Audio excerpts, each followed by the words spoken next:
Number 9. Blackjack, Papua New Guinea. Blackjack was a legendary B-17 bomber who fought in the Pacific Theater during World War II. Built in 1942, the Flying Fortress's serial number was 41-24521. Those last two digits lead to her and her crew getting the nickname Blackjack. The pilot was just as legendary as the plane. Ken McCullough seemed to have a symbiotic relationship with his aircraft, and it was fitting that the gambling man ended up flying her. Some of the risks McCullough took seemed reckless, but shaped the way others saw bomber aircraft. For example, he had an extra machine gun fitted into Blackjack's nose to take down Japanese fighter pilots. But one of his main contributions was the tactic known as skip bombing. Carried out at night, a team of bombers would fly at super low altitudes toward enemies. When they were 100 feet away from their targets, they would release bombs, which would skip like a stone on the water and pierce through the side of the unsuspecting ships. McCullough and Blackjack would go on many missions together, often carrying out about 3 a day. There were many close calls, but it always seemed like the pair came out on top. Sadly, though, Ken would die while piloting another aircraft in a devastating crash during takeoff, and Blackjack wouldn't be far behind with her demise. On July 11, 1943, after midnight, she took off from Port Moresby, Papua New Guinea, to target a Japanese airbase at Rabaul, New Britain, and didn't come back. Blackjack and her crew were caught in a violent storm. It was so severe that it almost ripped the engine from one of the wings. The plane was struggling, and even its other engine couldn't keep up. While struggling to maintain control of the bomber, the crew was veering off course and rapidly losing fuel. They decided to try to land on shallow water or a reef, but accidentally went down into deep water. Although 3 of the men on board were wounded, there were no casualties, but Blackjack's luck ran out. The plane would remain undiscovered for many years, but when she was spotted by divers on December 1986, among them was Rod Pierce, a man who made it his mission to find the aircraft of men who died in the Pacific Theater. 164 feet under the water, it took many days for them to survey the wreck and confirm that it was the legendary Blackjack. Blackjack is so untouched that strings of ammunition run to her machine gun mounts to this day. Number 8. Bristol Beaufighter, Malta. Built in England, the Bristol Beaufighter entered service in 1940 to join the fight against Axis forces in World War II. This twin-engined plane was used for many purposes, as a fighter, strike craft, and for torpedoes, meaning that Beaufighters were crucial to the war. But one of these crafts was lost on March 17, 1943. A Beaufighter called N took off from St. Julian's in Malta, and it wasn't long before she started to struggle. Sensing they would not be able to recover the plane, the pilot managed to make an emergency landing in the sea, which he and his co-pilot amazingly received no major injuries from. The N now sits upside down on a sandbank, 124 feet below the surface. The wreck is in great condition considering its age, although divers often spot moray eels making their homes there. One of the propellers on the right side of the craft is also still in position and is one of the main talking points about this historic sunken fighter. Number 7. Vought F4U Corsair, Hawaii. Oahu in Hawaii is a diver's paradise, holding many wrecks to explore all kinds of vehicles.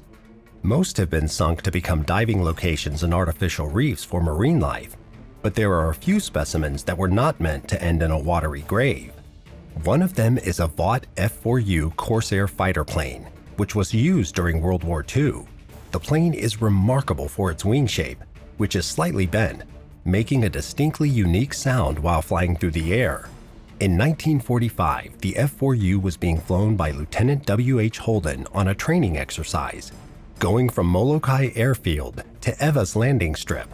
20 minutes in, Holden reported that the plane wasn't doing well, and its engine eventually failed.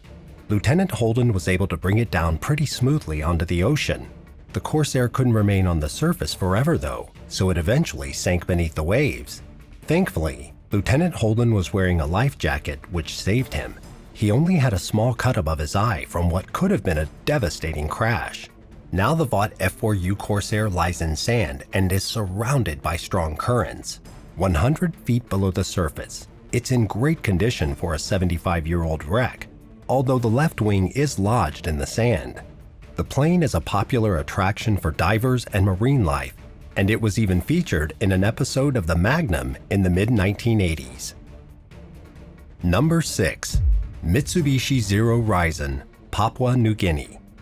Rod Pierce spends much of his life scouting the Pacific Ocean to bring closure to families whose loved ones were classified as missing in action during World War II. Diving mainly around Papua New Guinea for over 40 years, Rod has managed to uncover some amazing sunken finds. One of them was a Japanese Mitsubishi Zero Horizon, which sat 49 feet below the water's surface. Amazingly, this wreck was still in one piece, which is likely thanks to the soft sand it landed in and the lack of strong sea currents. Not only is this great for the Zero, but also for divers wanting to see the plane. This puts visibility between 49 to 65 feet. The wreck is covered in marine life, but keen-eyed divers can still see signs of battle damage on its fuselage. Its pilot was Lieutenant Tomoharu Honda, who was part of the 204 Kotokai Squadron.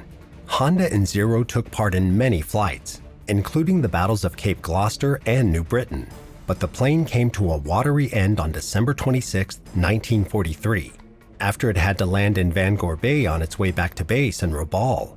There is supposedly another Zero that went down in the area too, exactly a year before Lieutenant Honda's, but this plane has never been found.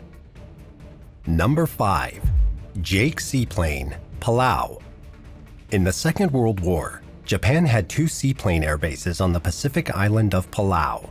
These bases were populated by a group of Emilys and a group of Jakes, but we're not talking about people. These were nicknames given to 2 different types of Japanese seaplanes. The Kawanishi H-8K had 4 engines, was amphibious, able to land on sea and ground, and occupied the northern depot. This particular type of plane had the code name Emily. The southern depot had Aichi E-13A aircraft. These were nicknamed Jake.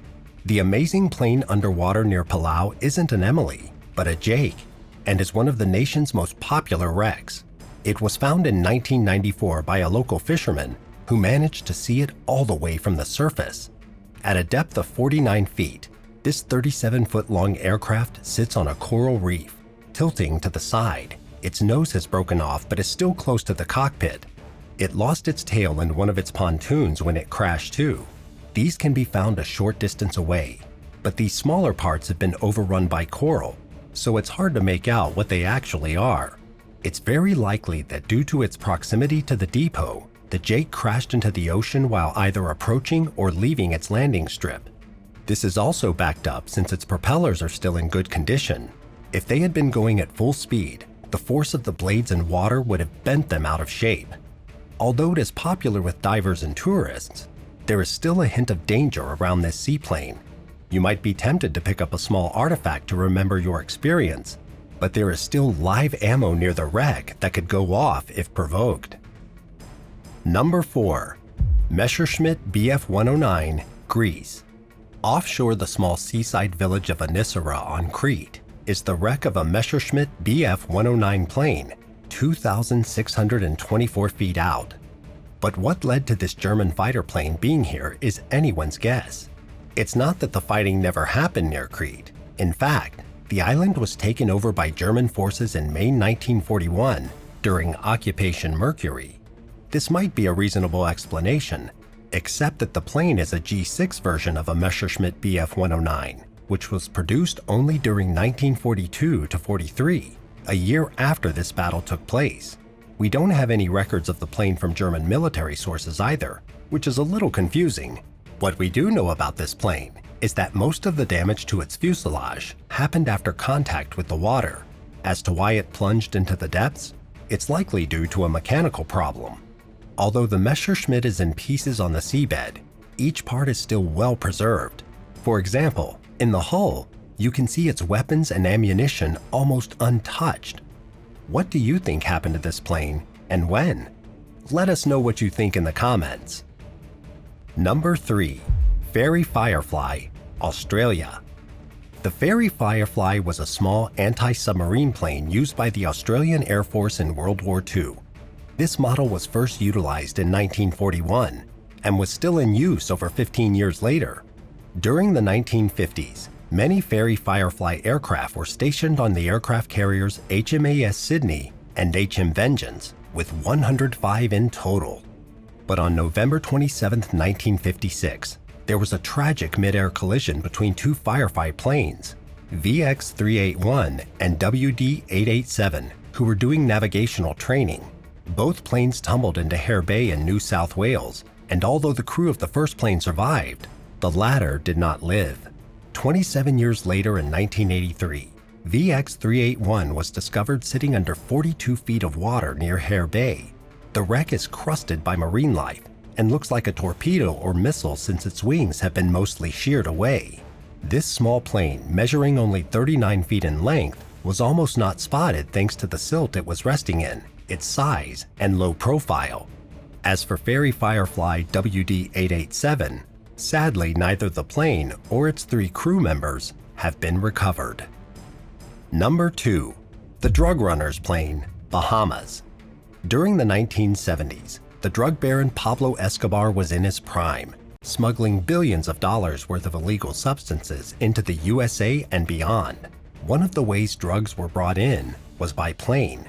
That brings us to Staniel Cay in the Bahamas, where a small aircraft sits in such shallow water you can almost walk to it.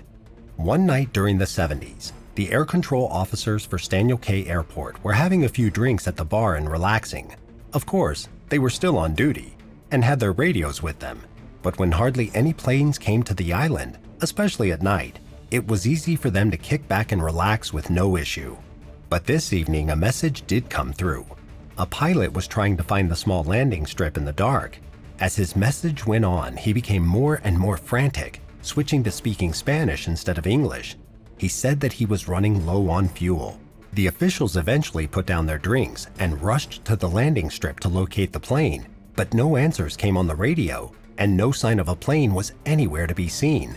The next morning, 10 miles out from Norman's Cay, they found it. Unfortunately, the 2 passengers on board had perished underwater. They had been unable to escape the sinking aircraft since it had been packed to the brim with bales of marijuana. Nowadays, the plane is a popular tourist attraction. Number 1. Piper Aircraft, Greece. On October 2, 1988, a Piper PA-28-181 Warrior II aircraft took off from the Greek island of Paros and headed for the airport at Marathon. At an altitude of 3,000 feet, around 7 miles out from Makronissos Island, the pilot reported experiencing engine failure. With no real options to land at an airstrip, instead the pilot opted for an emergency landing in the sea. It's a testament to his skills that the plane managed to land on the surface of the water, just 328 feet from the shore. Although the plane suffered considerable damage as it came down level with the water, a strong wave taking out its right wing, it managed to stay afloat long enough for the pilot and his passenger to safely evacuate and reach shore, where they were found the next day by locals. The wreck of the Piper airplane now sits 59 feet below the water, resting in a reef that protects it from strong waves and currents. This not only helps to preserve the wreck, but also means it is a perfect spot for divers to explore. If you look through the window of the plane, you can see its interior still in remarkable condition. Eagle-eyed divers might even be able to spot its flight book nestled in the cockpit. Thanks for watching. Which of these aircraft under the sea amazed you the most? Let us know in the comments below. And don't forget to subscribe to the channel if you haven't already. See you next time. Bye.